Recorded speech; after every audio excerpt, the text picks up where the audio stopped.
Welcome to Authors Revealed. I'm Becky Anderson. We are so excited. We have former Bulls player Craig Hodges here with his new memoir. It's called Long Shot: The Trials and Struggles of an NBA Freedom Fighter.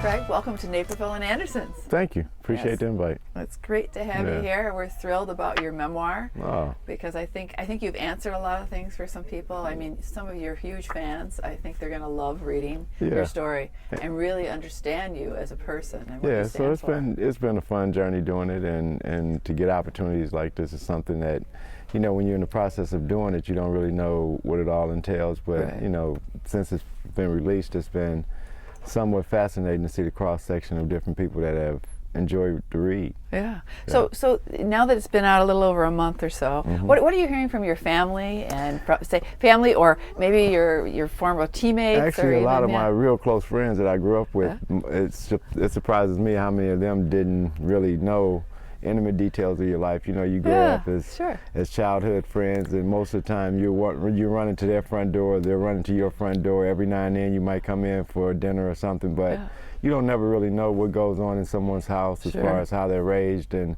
a lot of my friends are surprised at the magnitude of education and consciousness that was actually a part of my upbringing. And I thought that was so fascinating to read about your family. But I want to know, what was the seed, you know, after this many years to sit down and write your story? What was that seed or that spark that really made you want to sit down and do this? I think the biggest thing was actually going online and seeing what people were speculating about as far as why my career ended the way it ended, what was the reasons behind it and the like, but no one ever came to ask me. So I felt like, you know, I love to write. I've been writing since I was a little boy, and it's fascinating for me to write.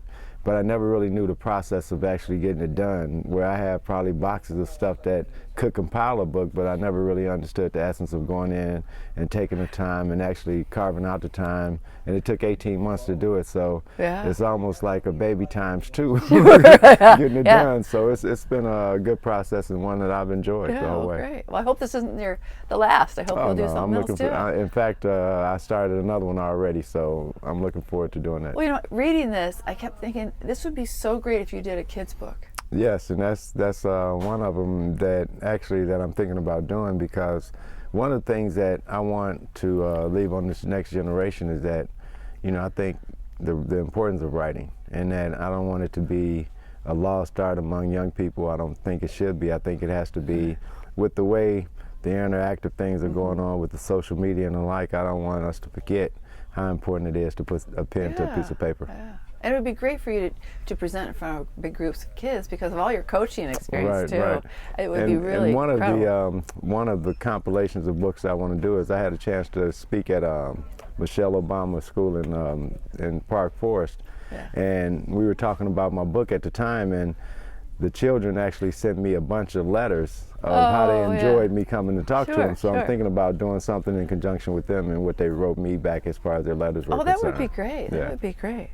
So, you know, you've always been outspoken about your beliefs and what really means a lot to you and about your views, you know, whether it's you're talking about politics or racism or what's injustice, especially what's going on. But you've always never been afraid to speak it, and you've never stopped doing it, no matter what the risk was. Well, and I think when you're passionate about something, oftentimes you throw caution to the wind and speak what you're feeling at a time, and it was no different in sport. And I think the sports and politics was something that I was raised on, and it was always a thing where you had a chance to speak your mind and have the confidence, if you knew what you were speaking about, to speak it. And I've been well taught, I've been educated in some of the best institutions in America, so I was taught that you speak your mind when you know what you're talking about to a degree, and people of like minds can lend their support, or or naysayers can be against you, and you know you're going to have haters all the time. Yeah. Well, I think that's speaking the truth and speaking from that. I think we need more of that. No, That's going on right now. I think it's enlightening to the point where you see Colin Kaepernick and different athletes, LeBron, and young people in general who are starting to see the pain of other people, and knowing that you have a platform to speak from, and if you have an opportunity and resources, why not help the cause as opposed to being against it? Right, and I think having that empathy and speaking from that sense of inside of you is so important. Yeah, no doubt about it. And I think that's the thing that I'm coaching at Rich East right now in Park Forest, and I'm always urging my athletes to be passionate about what it is. Try to find your passion as early as possible. I was blessed to find mine when I was probably 7 or 8 years old, as far as it being sport. Sure. But also realizing prior to that reading and writing and arithmetic at that point in time was the key to life. Yeah. You know, you begin the book after the introduction, and you talk about the letter. Right. The letter, and the letter is a big part of this story. Absolutely. And it was after the second championship in '92 with the Bulls. Right? After the first. After the first, I mean. And you went to the White House to see George H.W. Bush. Right. And you had written a letter that you wanted to give him. Can you tell us about the letter and what you put in that letter? And I know you were not apprehensive, but you were a little nervous about making it right and really stating what your beliefs and what you stating all the injustices that you were seeing. And once again, like I said, I've been blessed to have great teachers in my life, starting from my household with my aunts and the like, and then having a chance to go to Long Beach State and study under Dr. Karinga, the founder of Kwanzaa, and great minds that have studied the situation more than me, and just getting a chance to have and to be part of the stepping stone, to be part of that group of consciousness and conscious collective that now you have an opportunity. Now it's your turn to take a step to the plate. And for me, it was an opportunity that I felt like Dr. King, who had been assassinated in the midst of the Poor People's Movement, and really picking up his mantle, and so the letter really discussed the issues of poor people who were disenfranchised from the system, especially in the inner cities of America. And me being from that, I have to speak to that. And I just felt it was an opportunity for me to write again. And I was taught early that we wrote to our mayor and our Congress people all the time. We wrote letters. So now this was a chance to write a letter to the most important man in free world. Yeah. So the Bulls were going to see the president. Right. Yeah. Yeah. So it was a cool situation all in all. And like I tell people all the time, for me it was perhaps one of when you talk about having a day that was fun, that was a fun day for me, and that you actually get to a goal that you set in your mind, having a chance to win a championship first with the group that I totally to this day feel we committed ourselves to one another in a love on a spiritual level that you could never break. And then to have an opportunity to actually get a chance to go to the White House was something that you only dream about as a child. Right.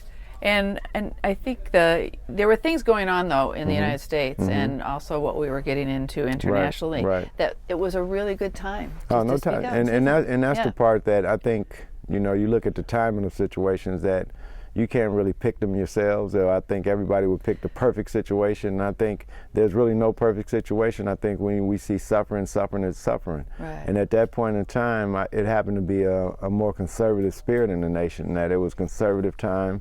And that if you spoke on issues concerning poor people and issues that weren't in the forefront, I think people had troubles with that.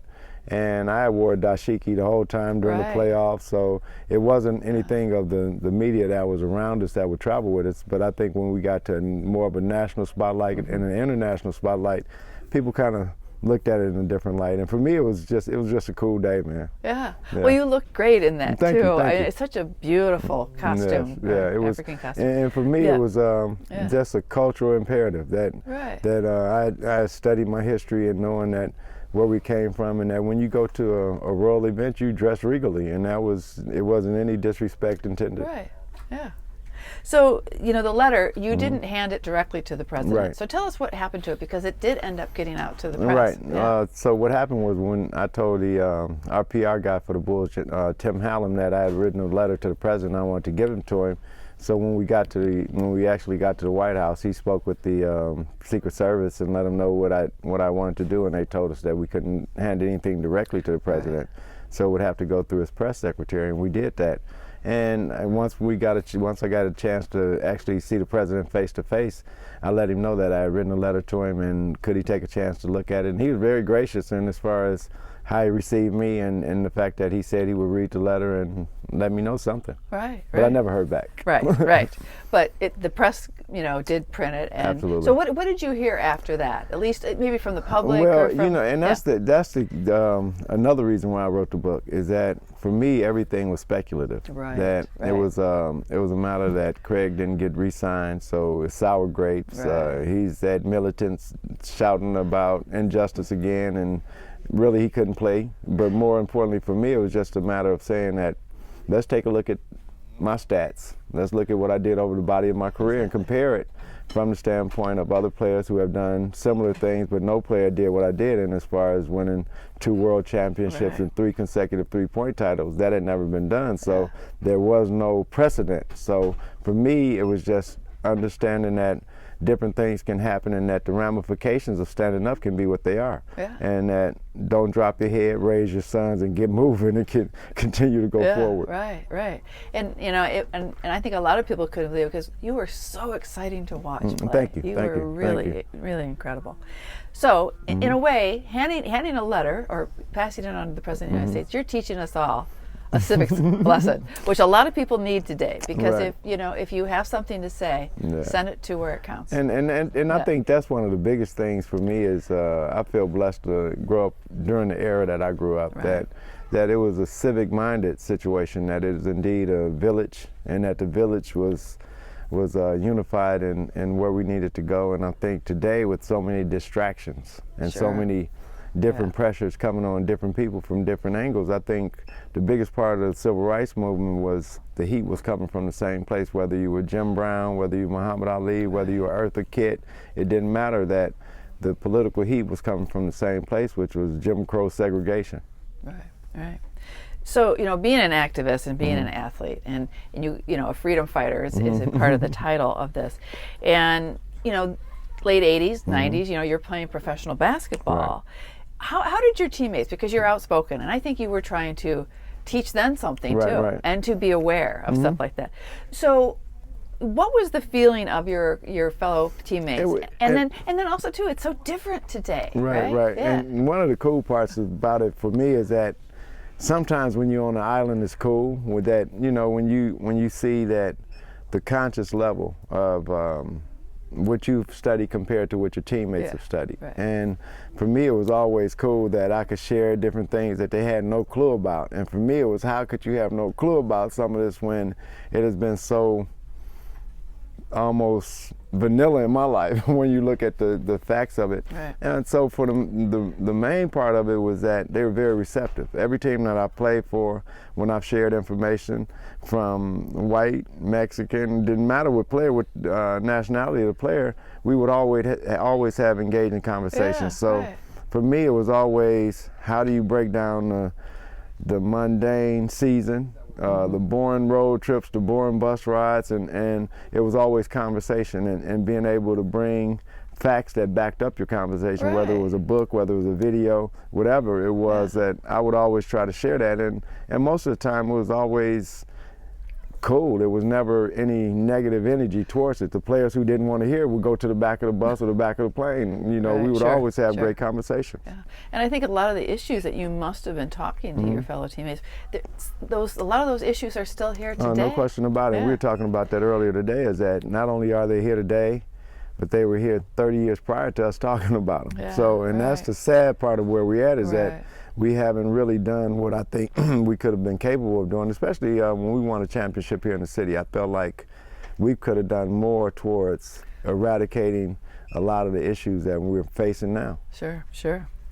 So you had such a remarkable childhood with your family, and no I question. loved reading about that. That was one of my favorite parts of the book. And growing up in Chicago Heights. So tell us a little bit about Chicago Heights, like when you were young, and you had grandparents that were no so doubt. wonderful, and your mom had Yes. tons of brothers and sisters, and so you had lots of aunts and uncles and stuff like that. But they really set the tone for you, No doubt. with getting involved and being active and being, in the civil rights movement and everything. And I think that's the part that the support base, to me, is what you're speaking about. That support base that was there before I even got here. So when a lot of times when we think about the dynamics of a family, and the dynamics of my family was such that I had the educational safety net and I had the sports safety net, where I didn't feel like I ever failed at anything. And as far as when I was growing up, that you have those ups and downs, you get your butt whooped a couple times, but you always still on point for where the trajectory of where your life expectancy is going. So for me, certain challenges was put on me early, as far as studying, reading, and writing. But at the same time, it was always a fun situation. It was never a thing where, man, I gotta read, man, I have to write. It was always, can you read this? Can you read this? Can you write this? Can you think in a certain way? And my granddad was one that was always a stickler for hard work. And I think the hard work from just him making sure that it wasn't going to be anybody sitting at home on welfare. If you had to work, you had to work, and we'll take care of your children while you go to work. And I think that's the extended family part that the community was really based upon. Is somewhat changed now, and I think it's been because of economics, where now you have to have both parents working, where at that point in time it was a different generation, where you had people always in the house, whether it was your grandmom or your uncle, somebody was always around. So when you got out of school, you had a certain line to toe. Sure. And I know with all the activism and being involved, your family, you were even doing things. Right, and when things you were that young. you don't even know about, and I think that's the part that it almost puts it into your constitution as a human being, is that stuff that you grow up doing. I didn't know that at the time we were doing petition drives. We were just knocking on doors, dropping off pieces of paper, and when you got done with your mound of paper, you could go hoop. And that was our situation, that let's go knock on these doors, get rid of this paper, we could go play our baseball games. So it was all, but then when I had a chance to go to Long Beach State and look back and study that I was actually a part of the movement, and that it connected to me and I connected to it. So it wasn't anything different or anything out of the ordinary, that I didn't feel crazy by going to the White House or writing a letter to the president. I felt like it was absolutely natural. It was just a normal thing to do. Absolutely. So your teachers, and I think you could talk about a couple, but tell us a couple, any teacher that was really an influence for you growing up. My aunt, Miss Furness, taught me how to read. My other aunt, Diane, taught me how to time manage before I went to college. So the educational part of it was right at the house. And then you have those teachers like Mr. Roseborough, who was my 6th grade teacher, who taught all of us a certain work habit and how to work together and doing things in a cooperative spirit. They go on and on. Miss Joseph, who taught us a certain toughness that a teacher had, that one kid came up bullying everybody and thought he was going to bully her, and they got into a fight and he went home crying. So from that standpoint, we had a certain toughness within the community that taught us a lot, and we learned from it. Yeah. So with basketball, what's your earliest memory of having basketball in your life, and maybe making that first shot that you go, I can do this? Well, for me, honestly, the first time, what I can remember is when my uncles gave me a ball of socks and put a hanger over the door, and that was my first basket. And learning and shooting from that. Some of the best games we had was in the kitchen, growing up. So it was also always a situation where they were preparing me for something. And my uncle Bruce Jr. was one of the top scorers in junior college basketball in the early 60s. My Uncle Larry was a top shortstop in high school baseball. So for me, it was always a goal to attain and to get higher than they did, and they always gave me the support and the lessons and the skill drills to go work on. And when you come back from doing that, here's something else for you to work on. And what they gave me, I thought was the absolute God's truth. So I would run through a wall with it. Okay. Well, at high school, so you went to high school at Rich East High, where you're now a coach of it, which is so cool. So you're back at your old school. So, and tell us about that experience, playing high school basketball, and then there was a coach from Northwestern who came to see Yes, you. So no tell us doubt a little about bit it. about And that. even before, when I think about just the coaching that I've had coaching along with great educators, and I think the balance of the two is always something that is hard to find, and that's what I'm trying to bring to Rich East, that you have quality education along with quality coaching. And Steve Fisher, who's the head coach at San Diego State and was the coach of the 5-5 at Michigan, was my high school coach. So I had great coaching on that level, and once I came through Rich East, Tex Winter, who was recruiting me for Northwestern, got the job at Long Beach State and took me with him, and the rest has been history. Yeah, He's been a constant reminder for me how to conduct yourself in as far as people are concerned, how to be humble about the gift that God has given you in the game, and be able to share with others and teach the game. So Tex is the man. Yeah. So not just the game of basketball, the game of life. Oh, no he really doubt gave about you it. incredible No doubt about lessons. it. And the fact that, somebody was saying yesterday at an event we went to that one person, there's always one person that affects someone's life. Right, and sure. if you can pick to that one person, I would have to say Tex is that one person in my life that took me from Illinois to California, and to be able to grow as a young man at 18 and not have to go home every weekend. If I would have went to U of I, it gave me a sense of that I could handle things on my own.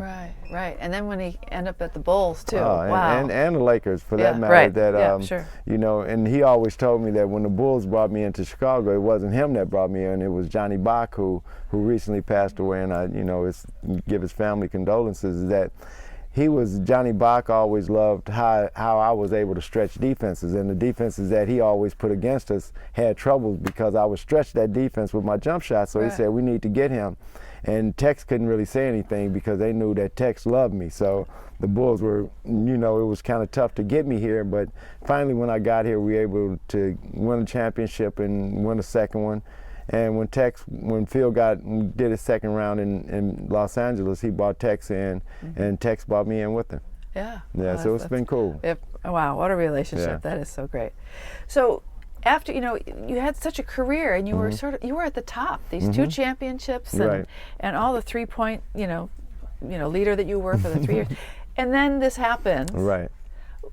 What was that like? That must have been so devastating. I think, in some respects, when I look back at it, I had to say I was clinically depressed, but never diagnosed it because you're playing a game that you played for the last 20 years or whatever, and now it's taken away from you from the standpoint that you can't compete against the best. You've been playing against the best, and you want to play against the best. You work out in the summers against the best, and now it's to a point where the season's getting ready to start, and you don't have a team to play for. Right.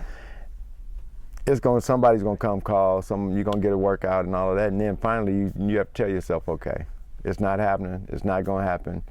You still love the game. Now, how do you vent? And for me, it was basically continuing to teach the game, work on it with my sons who were high schoolers at the time, and just inundate myself with going in the gym every day, working with them, and at the same time continue to work on my skills. So it was like I would tell my sons, I'm going at you like I'm going at Isaiah Thomas. So it was a cool situation for it. In hindsight, I think it was one of the best things that happened in my life, because I was able to share that point in my son's life where they were able to see that I was with them, and at the same time to let them know that it's something that you have to do with your life beyond what I'm doing with mine.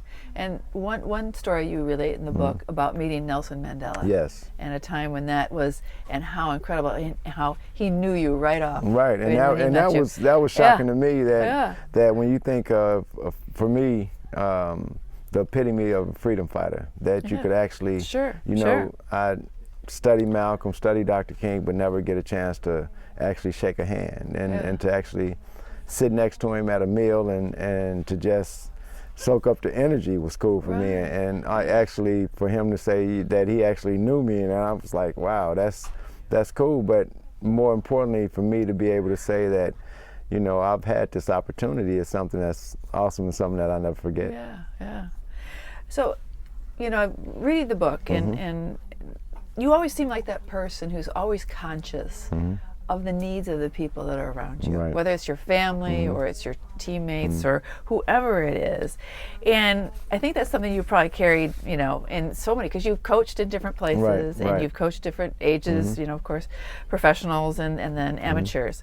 So with your old alma mater and taking that, what you have and what you give to others, how are you applying that to your high school students? Well, the biggest thing is to just try to be a resource and to get them to utilize that resource. That a lot of times now with this generation, it's hard for them to open up. So it probably took me about from September until probably January before they took me off from being Craig Hodges, that three-point shooter, Chicago Bull, to being Hodge. You know, our coach who's right here and able to share information and to be able to share portions of the game and portions of life. And hopefully what you need at a given time, I'm able to help you with, if not point you in a direction where you can get help. Right.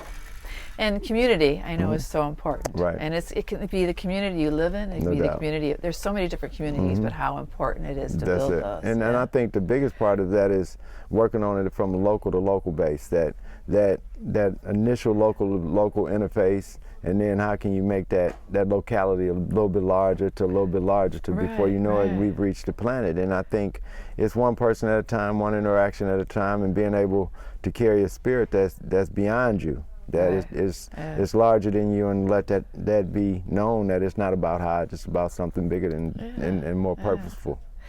So, a basketball question. How did you develop that shot? And how long did it take you? And who gave you those maybe a few instructions that really helped you to nail it? My Uncle Bruce, who I told you was a junior college scorer, he taught me how to be confident in the game. I watched him play and watched him score so many baskets that it taught me that you could do it. And my Uncle Larry taught me after my sophomore year in high school that I did a lot of scoring off the dribble, that he told me it was time for me to just catch and shoot the ball. So that entire summer I worked on just rolling the ball to myself, catching it, almost hopping into the shot. I was creating something that I didn't know I was doing. For me, it was a lot quicker to just catch the ball and shoot it out of a 2-foot jump stop, as we call it. So over the years, just over the process of training, people ask me how many hours would you shoot in a day, and it would be, in my mind, it would be 3 to 4 to 5, depending on the day and how much time I had. So it wasn't really any structure to it. It was more just a love of wanting to see the ball go in the basket. And to this day, I love seeing the ball go in the basket and knowing why the ball goes in the basket. Right. Yes. So 2 NBA championships. Yes. What a moment or a game in those 2 championship years? What's your favorite moment for you? I would say the game when we made the Pistons walk off the court. That would be a highlight.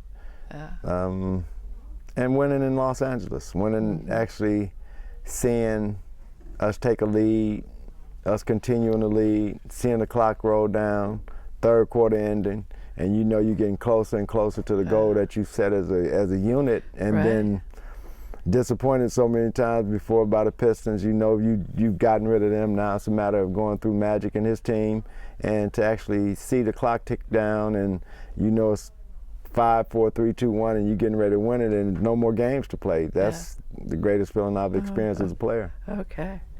So would you go back and change anything? Or what advice would you give to any athlete, and especially professional athletes today? And many of them are more outspoken. And actually, I think if they're not outspoken, if they're pretty prominent, then people wonder about that. Right. So would you change anything? Not really. You know, for me, I think the lessons are, priceless. You know, so the amount that you lose salary-wise is one thing, and I think with this generation that are speaking out, I think they can shelter their money in ways that we weren't able to earlier, who were outspoken. So now I think it's more of a choice of whether they speak, and because resources aren't really a problem right now when you think of the salaries that are commanded by, even to the point where Colin Kaepernick is being ostracized right now. I'm pretty sure that hopefully he has a good sound base underneath him, and we as a people have to stand and have his back as well as we can. That's right. So thank you so much, and congrats on Longshot, and I hope everybody reads it. Thank you. Great conversation with former Bulls player Craig Hodges. He was a 3-point champion for 3 years in a row and won the championship in '91 and '92. It's all about a memoir and his life as an activist and his life on the court. It's called Longshot: The Triumphs and Struggles of an NBA Freedom Fighter. Thanks for joining me on Authors Revealed.